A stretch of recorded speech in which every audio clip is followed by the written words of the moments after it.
Joe Dibley here from Frock Talk with Joe on Frock Talk Television. And for those of you that are just joining us for the first time or watching this segment, this is what we're about. We're about talking to change agents in the world that are being the change. You know, it's one thing to talk about it. It's another thing to do it. So I am super excited to be able to feature a dear friend of mine who I have admired from the day we met.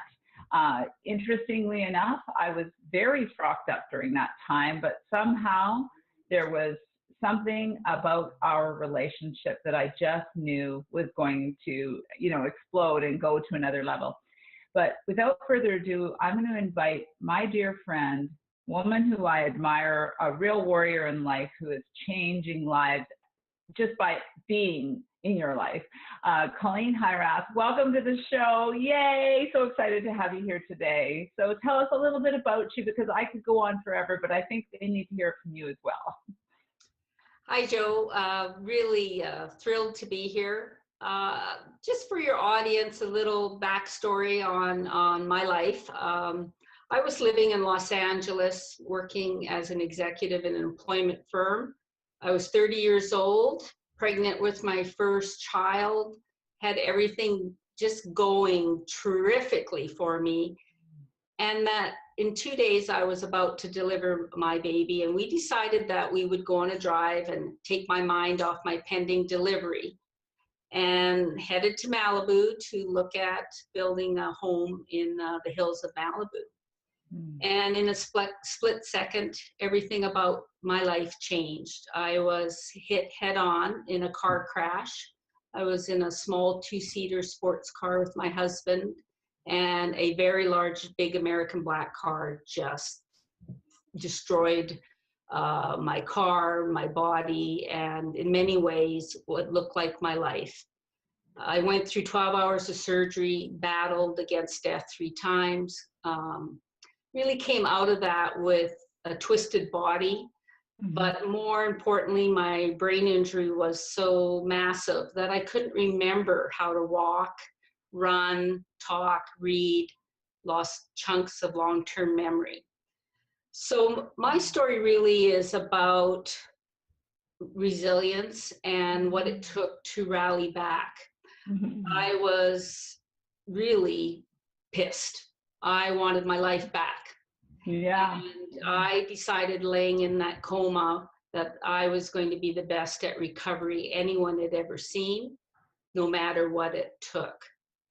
And so now it's 28 years later, and I have gotten my life back. I went back to work. My baby is alive, severely brain injured, but she's happy.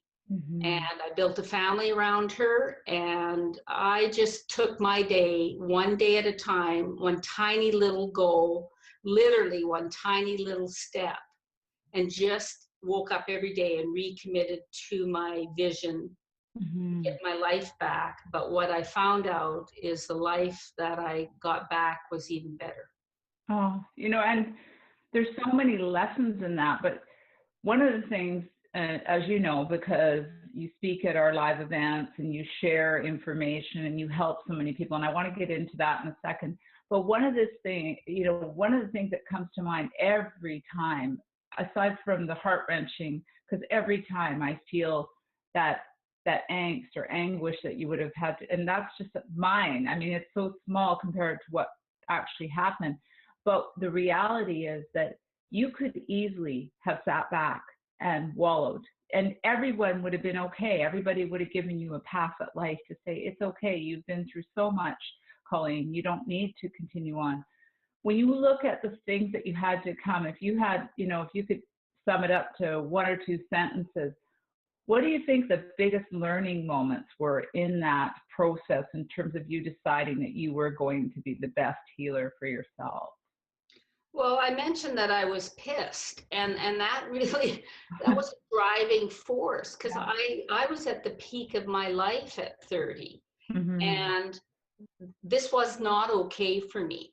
I realized it was a big thing I had to overcome, of course, I didn't understand that it would take every day for 28 years, and it will still be that way. Every day I will wake up and work at my wellness, my goals, my health. So really, really wanting that so bad and saying, this is not my life, No. really was the jumping off part. So I can look back in reflection and see that if I hadn't woken up every day, put blinders on, shut out the distractions of the world, and that is not easy, but No. we all need to do that in our life. I shut those out, put my head down, and focused on doing the work. And Mm-hmm. the journey, what I discovered was it was the work, what I did in every channel and aspect of my life, my health, my body, my career. It was the work that needs to be the focus and enjoying it. And the result became predictable.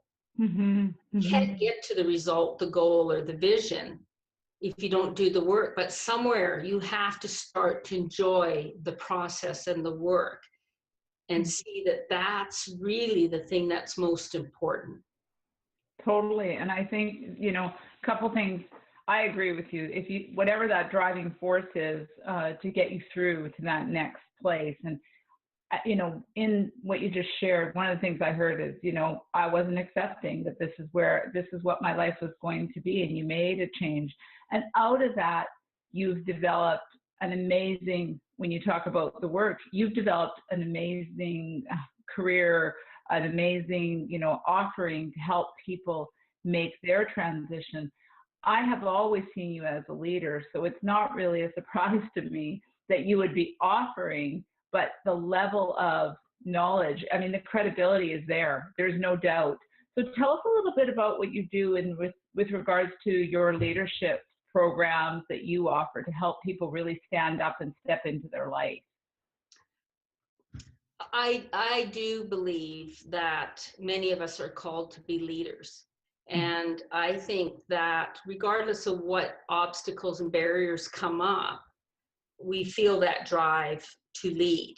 Mm-hmm. So, strong people do get knocked off their feet.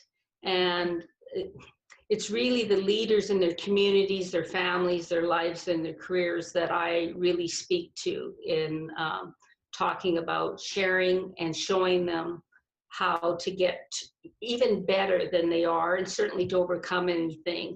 Mm-hmm. And so I take a holistic approach because I really feel that you can achieve your goals if you are well yourself. Mm-hmm. And totally. And so my practices and what I show people in my coaching program is how to spend this time on yourself every day. Mm-hmm. Making sure that you are holistically well.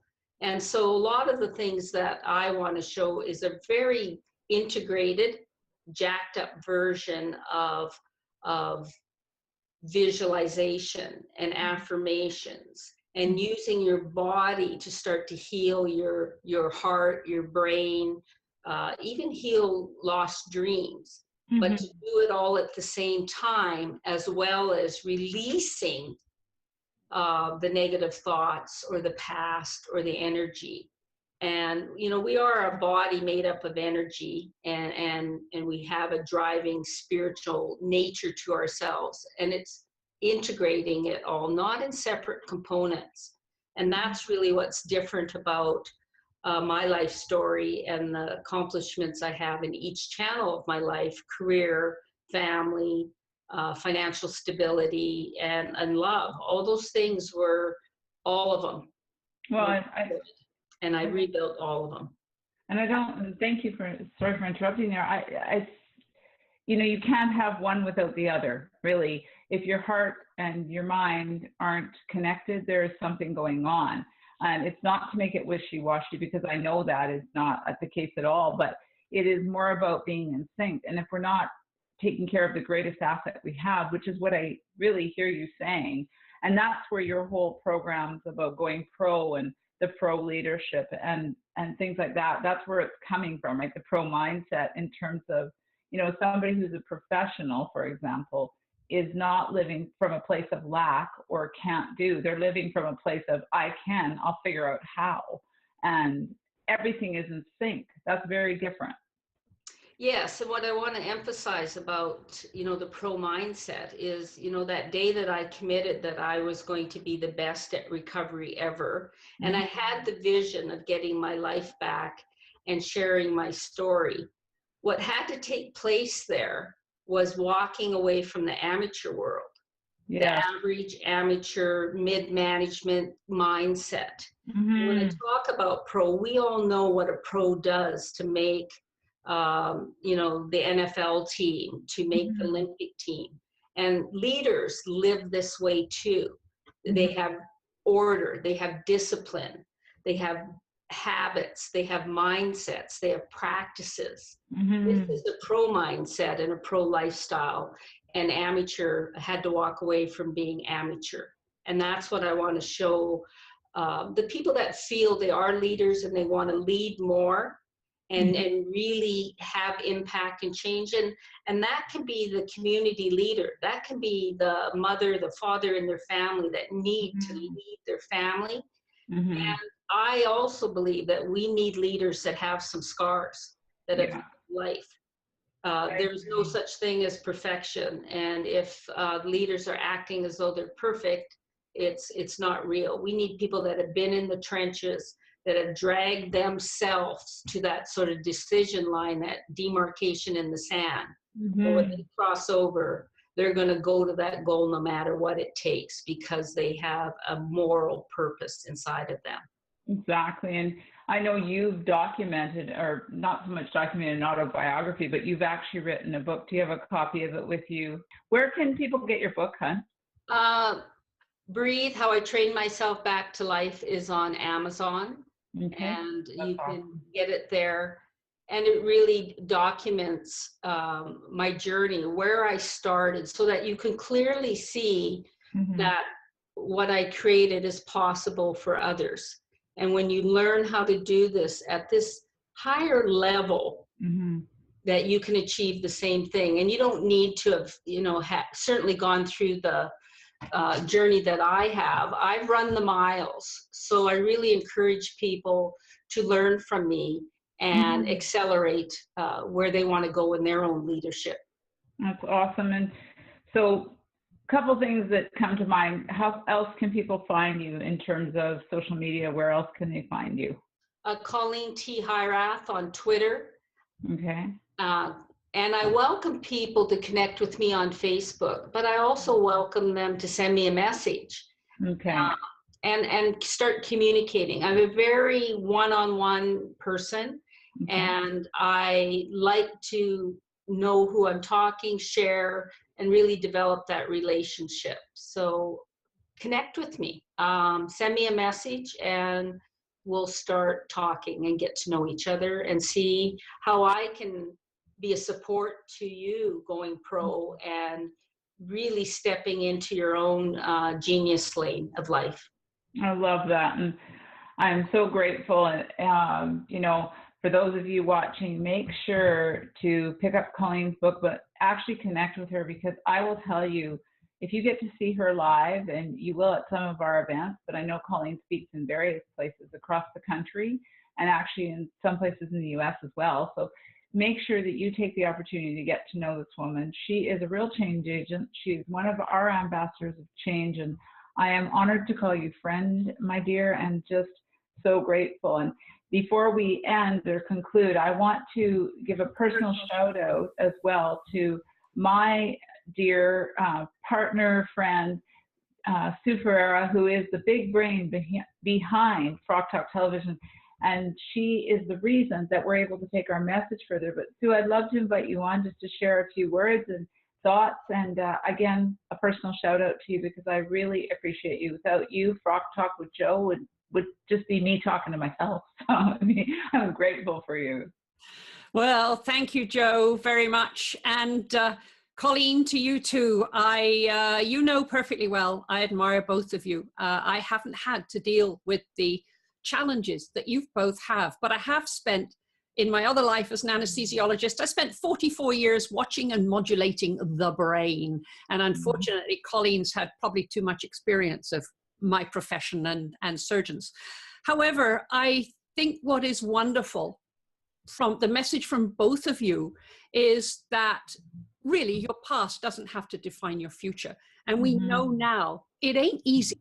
I am not saying it's easy, but it is possible to retrain your brain and not have your past define you. And Colleen, you're an amazing example of that. And Joe, you've done the same thing too. So I think the purpose for our videoing this now, and I've morphed my life into the old bitty techie dude, and so that I can get these videos out. But I think if we can reach as many people as possible with these videos, so they know it can be done and they can do it too, then we've achieved our goal. And I just have I get, I always say this, I get funny inside when I talk, but I just feel, I just hate to see people end up their life with regrets and not live the life, their best life. I'd love everybody to be able to take all this knowledge and wisdom that they can do it and live their best life. So video's the way to go, and here we go. So thank you both. I really appreciate you both, and you know that. Oh, thank you, Sue, and thank you, Colleen. Thank you for sharing. For me, this is a dream come true to be able to just reach out to people. And who knew that you could be sitting in your home office or wherever you are, hotel, whatever, and you can make impact. That's what video does. So I am so eternally grateful, Sue, for you giving me the gentle, but not so much gentle nudge to take our message out and be the change that we are seeking. Colleen, thank you again for, sharing your story, for being in my life, and for giving people such hope to know that it's not really relevant where we've come from. What's relevant is that we decide that we are worth more and that we deserve more. So thank you again to both of you. And that's another segment of Frock Talk with Joe. We'll see you again. And until then, have a frockalicious day. Bye-bye.